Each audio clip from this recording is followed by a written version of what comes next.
Hey everyone, it's Alex from XM Studios, and we are here today to go over the War Machine. And it's going to be awesome. This is such a great piece. We're going to go through this with a couple of the collectors from the community, and we're going to go through it with the team as well. So what we'll do is we're going to show the sneak peek of War Machine for the first time, War Tank, and then we're going to go and discuss it with everyone on the panel. So what we'll do is we'll introduce everybody. So you want to start with Art, Statue Collector on the other side. So Art, do you want to kick off? All right. Hey guys, I'm Art, Statue Collector, and I am a collector from Thailand. I also do statue review and photography. Okay. And then we go down to Stephen Min. What's going on, everybody? As Alex said, I'm Min. I'm based out of the United States, and I collect and review statues on YouTube as well. Okay, and then go across to the other way, Ben and Stanley. Hi, Ben here from XM Studios. Nice to see you all. I'm Stanley. I'm the Assistant Creative Director in XM. And then down across to Martin in the bottom corner. Yeah, I keep putting it the wrong way. Oh, yeah. I'm Martin. I'm the XM Art Director. Okay. It's almost like the Brady Bunch, the intro of that. So what we do is we're going to go straight into this.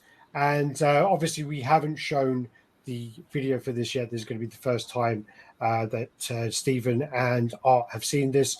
We're going to get their reaction. We're going to get them to ask the team a few questions. We're going to go through. We've got a set of questions for the team as well. And we'll run through. So without further ado, let's get straight on to showing the video. You ready, guys? Let's do it. Hi everybody, it's Alex from XM Studios. I'm excited to be here today to present our next 1/4 scale Marvel Premium Collectible Series statue, the War Machine, XM War Tank exclusive. War Tank, exclusively to XM Studios, is an original concept jointly co-created by XM and the artist Granov. One of his most notable works includes creating the concept and keyframe artwork for the Marvel Studios Iron Man, released back in 2008. Never seen before in comics, War Tank is a heavily enhanced exosuit extension of the War Machine's suit. With explosive artillery, massively expanded War Machine's firepower and weaponry capabilities. The angular and aggressive design of War Tank is extensively detailed, drawing reference from Rhodey's military background. Hefty armor-plated suit, tank tracks as legs for mobility, and a massive railgun on his right, missile launchers, and multiple gunpowder powers up War Tank to be an extremely offensive and powerful asset to have on the battlefield. Version A presents War Machine within the War Tank itself. Light up eyes and chests, and additional light ups to be confirmed. Version B allows collectors the option to display War Machine outside of the War Tank with the hatch closed, allowing for a side-by-side display, also to display the War Machine within the War Tank, with two additional weapons, one attached to War Tank's left arm and one on War Tank's right leg. Both can be removed to be attached onto the War Machine. Light up chest and eyes with additional light ups to be confirmed. To date, at a massive dimension of an estimated 91 centimeters in length, 93 width and 88 high, War Tank is the largest 1/4 scale statue collectible that XM has produced since inception. In comparison, Hulkbuster is an estimated 87 centimeters in length, 73 width and 77 in height. The artists involved in the project are Granov and Frederick Daoust on the 3D, finished up by the XM design and development team.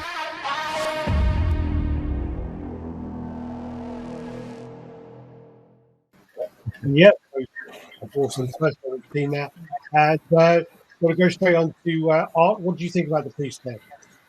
Well, I have to say, man, it's the most anticipated statue of the year for me and many other collectors out there, and it doesn't disappoint, man. So big props to you, XM team, for the incredible work, and I can't wait to have this piece in my collection. And Jem? Yeah, that's a crazy piece, man. First of all, the fact that Granov helped with the design of that really speaks to me, because the people that know me, I'm a big fan of comic book painters like Joe Jusko, Alex Ross, Gabriel Dell'Otto, and Granov. And then the fact that he also helped design the Iron Man suit for the first Iron Man movie, it just, I don't know, it brings another level of authenticity to the piece because it's not a comic book creation like you guys mentioned. This is an original concept, but it's brought to us by not only XM, but somebody who is an integral part of making the MCU so popular with the Iron Man movie. I think it's an incredibly ambitious piece, which I give you guys props for, because you guys don't just settle to do the same thing. You know, you guys always push boundaries and go for the biggest and the baddest, especially following up Hulkbuster, which, if you mention XM Studios, Hulkbuster is probably one of the pieces that comes up, right? Ghost Rider or Hulkbuster. And to companion this with that, but to do it even bigger, I just think it's amazing. I love the legs on the war tank, the tread on the feet and everything. That's crazy, man. I think you got to go with that version B, though, man. You to have the option to have War Machine by himself and the suit next to him. I think that's cool, man. So, what are your thoughts going into this, following the success of the Hulkbuster, Ben? So, as you know, our Hulkbuster is very popular, and the design and the scarf, everything by K Bros is beautiful, right? So when we were designing this war machine, we are asking ourselves, how do we do the next a companion piece of war machine that you can put side by side with the Hulkbuster, right? With Hulkbuster being so beautiful and nice out there. So the whole team was asking ourselves, what can we do? And then we look into the comics and decided, might be a good idea if we come out a design based on the war tank, right? So that's why we embark on this tedious project, and then we get Stanley to look for artists that can help design. Yeah. And was it always supposed to be paired with the Hulkbuster then? Yes. Yeah, it's the intention is always to have a companion piece for Tony, the Iron Man piece that we have, the Hulkbuster. So the intention is always there, like I mentioned. So we wanted to try out something different, like Ben mentioned, and that is why we venture out, and try to create something unique. And I would like to actually thank Marvel for allowing us actually to basically explore and to basically come up with a unique concept, to XM. Yeah. And did you always intend for this piece to be larger than the Hulkbuster? Well, when we look at War Machine itself, when you do a side by side comparison, War Machine indeed is bigger than the Iron Man. Yeah. Right. So when we to design this war tank, it must be bigger, right? To show the overall size, between the War Machine and the Iron Man. Also, what did you guys decide on working with Eddie Granov from the very beginning, or is that something that came about later on? I think from the beginning, we wanted to work with a well-known Iron Man designer. Let's put it this way, because what we want to achieve is something totally different. That's why we have to have people to design it based on knowledge, based on understanding. So that's why Granov, Adi has always been has been the go-to guy, I would say. And I actually met him in New York Con once, and yeah, we spoke, and everybody was excited about the designs, and also not to mention for our Hulkbuster, the extremist suit is somewhat, I guess, is designed by Adi as well. It started from him, so that's why I thought it's pretty interesting, and I guess it's going to be something worth exploring to work with, with Adi. With this as well, is War Tank doesn't appear in any of the comics. This concept is a design that's come out from you guys and Adi. So where did all this inspiration come from? Right. So I like I mentioned, I spoke to Adi. We brainstormed together with the team, the art team as well. And like I mentioned, we wanted something unique. So as we all know, Rudy, which is War Machine, he started off as a regular person, right? And as the story continues, progresses in the comic, he somehow was injured. He became a cyborg, and that is when things starts to be interesting, because when we start to brainstorm with Adi, actually So what happened is it allows us to basically explore a suit design that doesn't really have to be a regular man in suit, right? But something more. So that's when we started to toy around with an exosuit idea, how he can be fitted inside, how this thing can actually potentially be separated.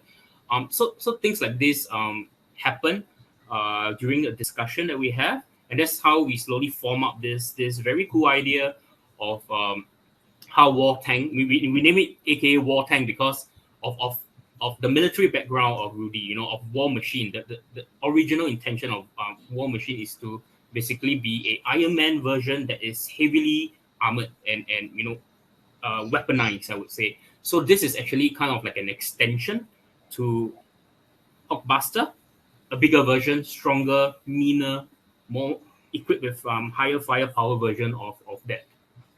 And of course the Marvel team give us a lot of feedbacks, Yes. and to even allow us to do something like that, right? And then to give us a lot of support, and no need to thank the team, the Marvel team for that. Yeah.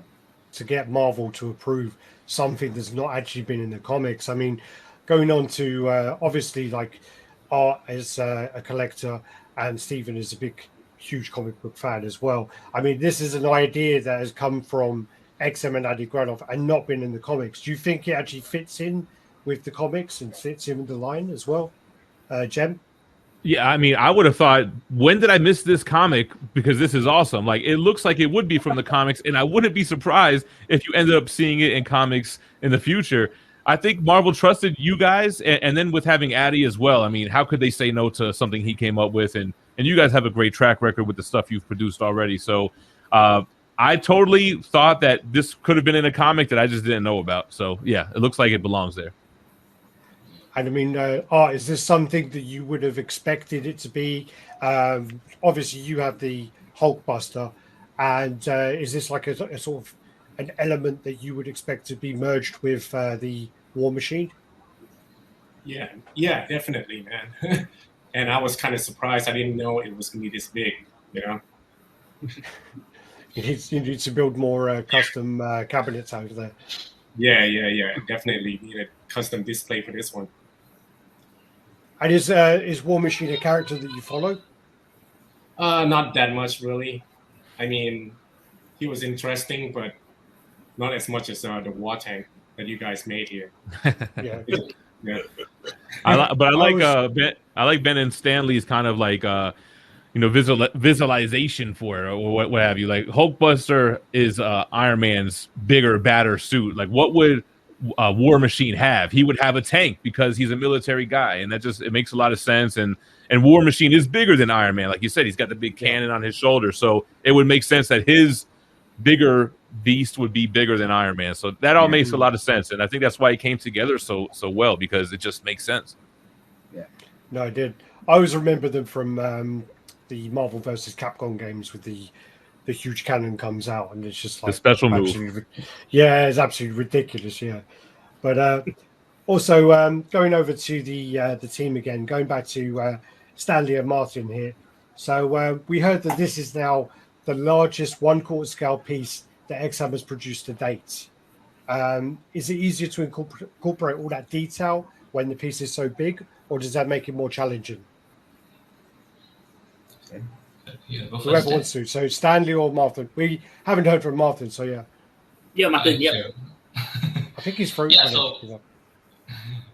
Yeah, definitely one of the biggest ones so far. Maybe the biggest one yet.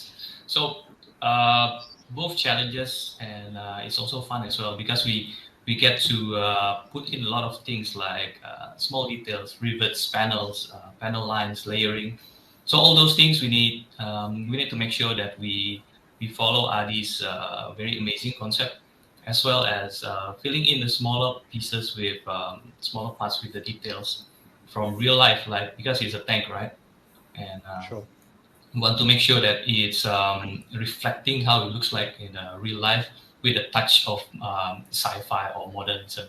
So it's definitely fun, but at the same time, also we want to strike a balance between details and not being overcrowded. So we need to make sure the ship is it's clear. The silhouette is you clearly can see the gesture from far away, and for the collectors to enjoy from far and from a short distance as well. So yeah, it's a both challenge and fun to us. So where were the main challenges though during doing this? Yeah, I would say the challenges is in the switch out, because we need to make sure that as you can see in the videos, right, War Machine can stand on two legs and then he can sit inside the cockpit or inside the war tank. So we need to make sure that the pose on both modes works, and then there's no clipping that happens with the tank or with the lower body as well. And all in all, they need to look good in both modes. And in terms of engineering as well, because the war tank has two modes, which is you can open up the chest to have to fit war machine inside, and then the closed version to become like a giant robot by himself.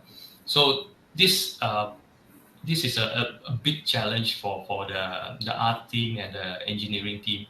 I think all in all is like around 6 to 7 months of sculpting and add another 3 months of engineering. So this is definitely a lot of effort and a lot of work put into. And we just hope the collectors will enjoy it as much as we are proud of it. Also on this, you worked with is it Frederick Daoust as well? So how was working with him on the project? Oh yeah, he's definitely is a great experience. He's one of the best hard surface sculptor out there, and he's able to translate Adi's amazing concept into reality, into the sculpt. And for project this long and this big, I think it requires a lot of attention of details and patience. That is something that he put a lot into it. And I think Frederick, he's done quite a bit for us as well from Transformers line. So he did Starscream and Grimlock and also Rodimus Prime, the new one. So yeah, he's definitely one of the go-to guy in terms of hard surface or robots. So yeah, it's been nice working with him.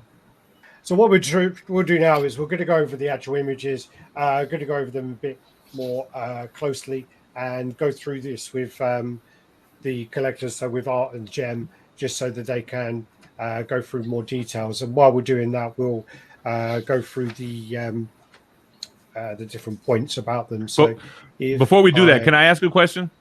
Sure. When somebody at XM comes up with the idea and they're like, we're going to make the biggest quarter scale piece that we've ever done, it's going to be huge, is there like the financial guy at XM that's like trying to be responsible, like, is this going to be expensive? Like, is there like a voice of reason, or is everybody at XM just crazy and they're just going to do the most outlandish, biggest things possible? The person encouraged. So of course we will discuss about it in our business side, right? Whether doing such a big pieces, right? Whether collectors are able to purchase it first of all, right? And then whether does it make business sense, right? So of course we have more expensive product like the X-Men versus Sentinel when we retail it at 6,000, right? So when I was looking at this war machine, war tank, we try and bring the cost down as much as possible, right? So that the collectors are able to purchase it. That's why we have the version A and the version which is why there's two versions, right? Yes, exactly. So if you feel that it's too expensive, that you can go for version A and it look as nice, right, by itself. It's only that you don't have the war machine by itself out there. Right. So for collectors that are able to afford it, you can go for version B, right? So we are still looking into the costing, the pricing. Definitely you'll be much higher than Hawkmaster, giving the sheer size and then currently the material costs and labor costs in production factories are at all high, So 2021 is different than, what was that, 2018 when Hulkbuster came out? Could have been before that. Before that, 2016, I think. Quite a few years back. Yeah. And I guess it makes sense if Hulkbuster was such a big success, then at least a good amount of those, collectors would want to get the war tank as well. So it kind of makes sense in that sense. Yeah. So like I say, we definitely want to bring the cost down so that collectors can afford it. That's look at the size, just right? The size comparison. Yeah, That's why we're crazy. discussing that. I mean, obviously, this is Yeah. then the War Standard. Machine here in the red. This is the War Machine with the secondary parts that you get with the version B, and then that's the original Iron Man, and then that is the War Tank there, and then that's the Hulkbuster there. So the people who know how big Yeah. that Hulkbuster is, I'm looking in your direction now, Art, because I know you're gonna have to build a big cabinet for this. So that is then the size difference on there. What Let me about tell the you, weight?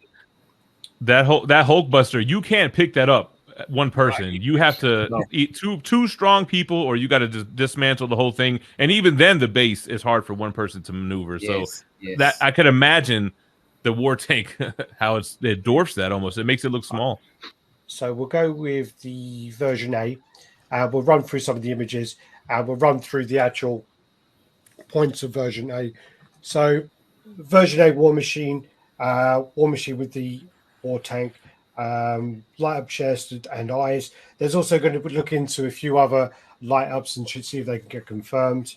And then the version B will be War Machine outside the tank with the hatch cover to allow by side-by-side display. War Machine within War Tank. Two additional weapons. One attaches to War Tank's left arm and one to War Tank's right leg. And both can be removed and then attached to the actual War Machine. And then also the light up chest and eyes. The additional light up features to be confirmed. Artists involved Andy Granov and Frederick Daoust. So yeah. The red light up is so scary too, man. I like that. It's like an eerie look. It's almost like the Xbox Circle of Death. Yeah. I mean, Same result. You guys do such great details, by the way. Yeah, the intricacies on the sculpt are crazy. Saying told us there is 188 parts.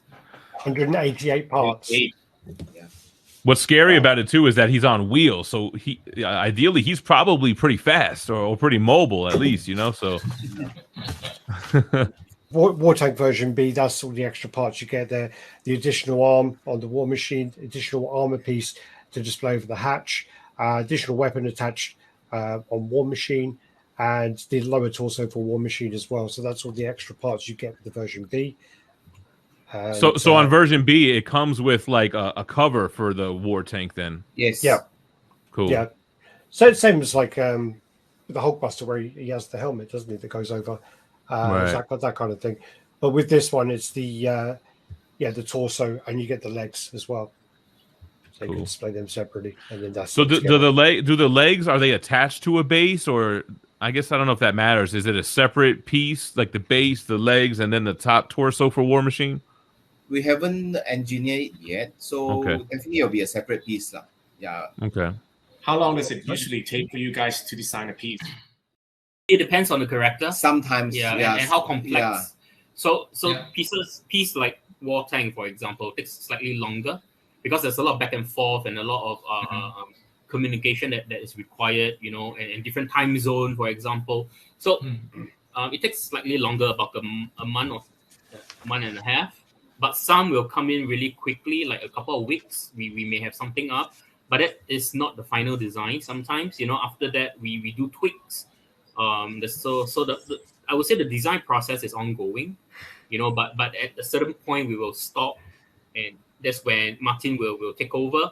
He'll start to put in, he'll bring it to the next level, you know, which is during the sculpt stage. So yeah.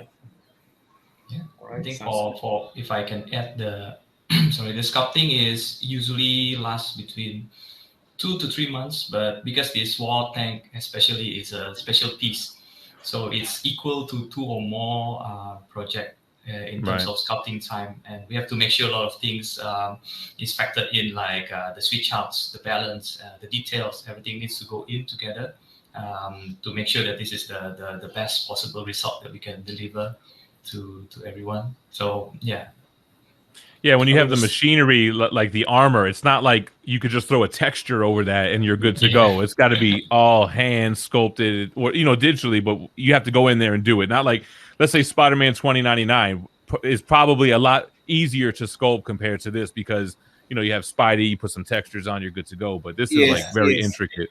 I mean, this also show where the prices difference in, right? I mean, it may be a 1/4 statues, right? But as you compare to other 1/4, the amount of time and effort put into is like 2-3 times more.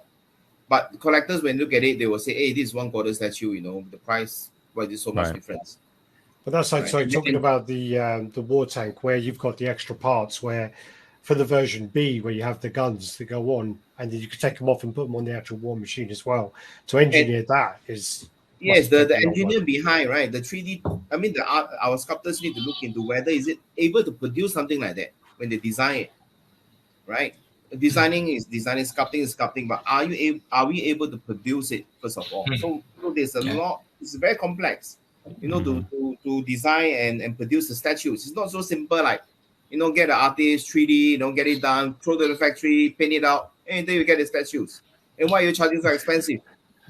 You know, so I constantly, you know, discuss this with collectors, and when they do not know the process, they always think that why is statue so expensive? Yeah. Yeah. Well, you get the basic answer of like someone going, "This is a 24-inch statue, and this is a 24-inch statue. Why is this one $1,000 and this one's $1,500?"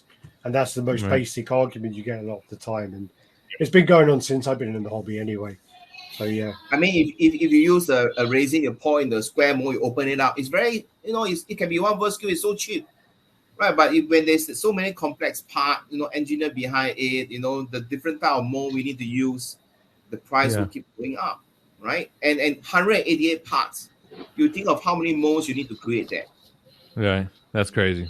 Yeah, I mean, I was discussing with a lot of collectors on our latest the Fight Night on bike, right? They're asking why it's so expensive. I mean, look at the whole bike; it's like 1 meter long. Yeah. Right. So that's why I even had to check in. I'm like, how is this thing 30 inches tall? Because it's a guy on a bike. So you would think 24 inches max. But yeah, that cape coming up just makes it so much taller. And if we were to do a fabric cape, it's so much easier and cheaper, right? Yeah. No, this is not a fabric cape. It's a resin cape, sculpted cape. And to be able to engineer it and make sure that it stay on and it flies up, it's not that easy.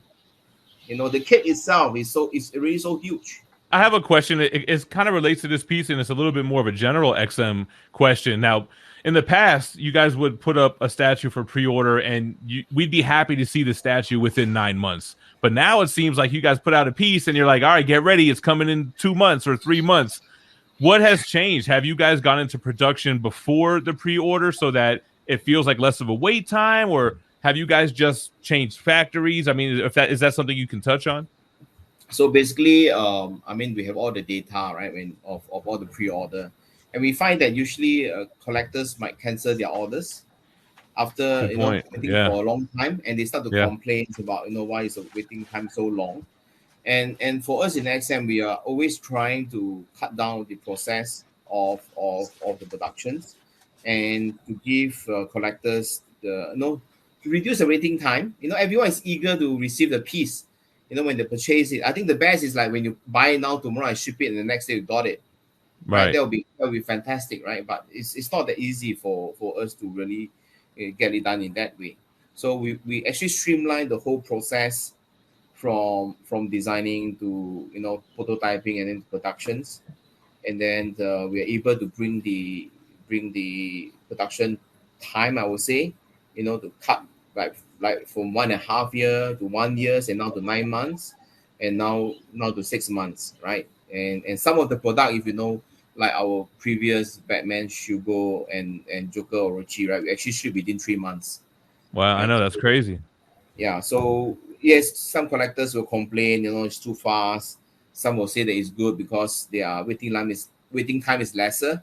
So we always try and balance off, right? We try and balance off. As much as we want everyone to be able to purchase every single piece of our product, giving them times, they will be able to do so. But taking at a point at the company business growth, we have to make sure that our team is so much bigger now, right? So I have to make sure that the company is able to grow that much, to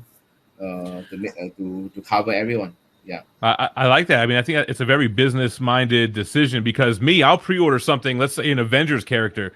if it doesn't come for 2 years, I might not even be collecting Avengers anymore. So it's like, yeah, I might not even be interested in it. So I like that aspect, like, you know, deliver it before somebody changes their mind, essentially. But then I see complaints that now they can't afford it because it's coming out too fast. So you guys are probably like, what do you want me to do, man? You know? Can't win. Well, Yeah, I you mean, can't win. I mean, we know we are collectors too, right? I mean, Right. in our hobby, in the statue hobby, it's not about not able to buy a piece. It's about able to go out there and hunt for a piece that you like, even if you miss it, right? You go and look for it, and then when you finally own it, you are so happy. It's the journey, the process. You know, I mean, there are so many designs out there. I always tell our collectors, buy what you like, not buy because of a hype, right? Yeah. Because people love it, then you buy it. You buy it because you love it. The problem is I love everything. Right. That, yeah. And I have no self-control. Gets So, I mean, expensive then. Yeah. yeah. Well, work hard. I appreciate the advice, though. So a lot of people do not understand, right? Shipping cost is not determined by XM, right? It's basically determined by the freight forwarding company. Right? So I always tell collectors, if the pieces get too big, you can always choose to ship by sea freight, right? Shipping by sea, yes, it take longer. It's maybe 4 to 6 weeks, but it's cheaper, right? I think most of the time collectors are too eager to receive the pieces and they want it, the next day, day after. So you usually go by air, and definitely it will cost a lot. I feel attacked right now. We want it right away so it can stay in a shelf for years and never move. Yes. So like I said, we always look into the production cost of the pieces. We don't price it high because it's a piece that will sell, right? So same for all our products. When we price it, there's a reason why it's so expensive, being the size of it, and for war tank, when we're looking into the packaging, we are having a headache also whether you will come with 2 boxes, you come with 3 boxes, because the more boxes you come with, the more expensive the shipping will be, right? So but there is also a limitation on how big the box can be, so we are looking into all this, and hopefully by this week we will be able to get all the costing and share with everyone. Yeah. And then, actually, well, obviously you've said on the chat, so it's no secret that you're going to be ordering this art. You've said it. What was the main thing that drew you into it? Because you actually, before you saw the video and the images, you said you were going to order it. Yeah. I saw what made up my mind when Ben and Seng basically teased it in the group. So Yeah. I mean, honestly, I don't know, just the size of it, I guess. I mean, it's the biggest XM, right, ever made. So it's a no-brainer for me. And does it change your mind now after you look at it? Yeah, do you not want it anymore? And I'm excited that we might be getting this, like, what, the end of the year? Maybe. We are trying to get it, maybe the first batch out in Q1 or by end of the year or Q1 next year. Okay. It's too big a pieces, we want to make sure that production is in tip-top quality before we get it shipped out to collectors. Yeah. Hey, Art, I have a question. With your Hulkbuster, do you display it with Iron Man in Hulkbuster or separately? Separately. Yeah, I like separate because I always felt like it was one of the best, if not the best, quarter scale Iron Man. I like your guys' classic Iron Man, but usually you see an Iron Man statue and it's like movie related. Now, the Iron Man that you guys made was comic related, and this one, even though it's not from a comic, it's more comic inspired. So I guess with War Tank, do you plan on doing the same thing, or did you plan on having him in the cockpit? Well, it depends on the display I'm putting him on. I mean, basically like the space, if it looks together, like if I can put it separately, then definitely, I prefer it that way. But if not, then they're both going to be in the tank. That's actually a great point, because I've tried to get the Iron Man on his own, because I don't have the space for the whole thing. So I've tried to get that Iron Man because it looks fantastic. Looks really nice. This goes up for pre-order on the 23rd of October. That's Saturday. at 6 p.m. and that's Singapore time. Ben, is there something else you'd like to cover? Because there was a bit more news that you wanted to go through. Yes. Is there images about the store?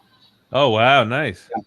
So basically, Alexa don't allow me to share more. He say we're gonna do more teaser about the store.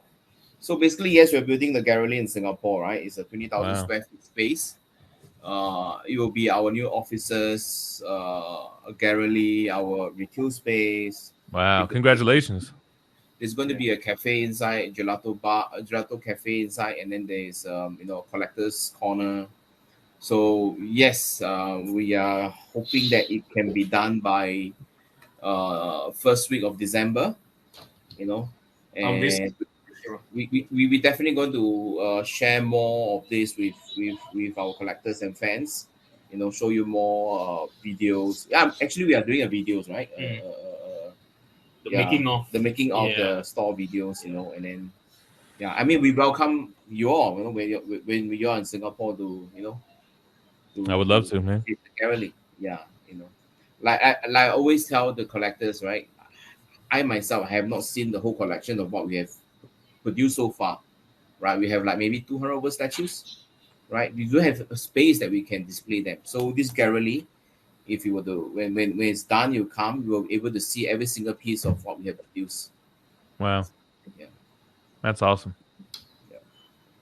And what we could do is, if you want to plug your channel. My channel is Art Statue Collector on YouTube, Instagram, and Facebook page. And I'm sure people know who you are, but do you want to do yours, Jem? Yeah, Gem Mint Collectibles on YouTube, same name on Instagram, Twitter, a Facebook page, and we have a Facebook group as well called Geminites. Awesome. All right, everyone. I'd like to thank you for your time. I'd like to thank you for being here. I'd like to thank everyone for watching.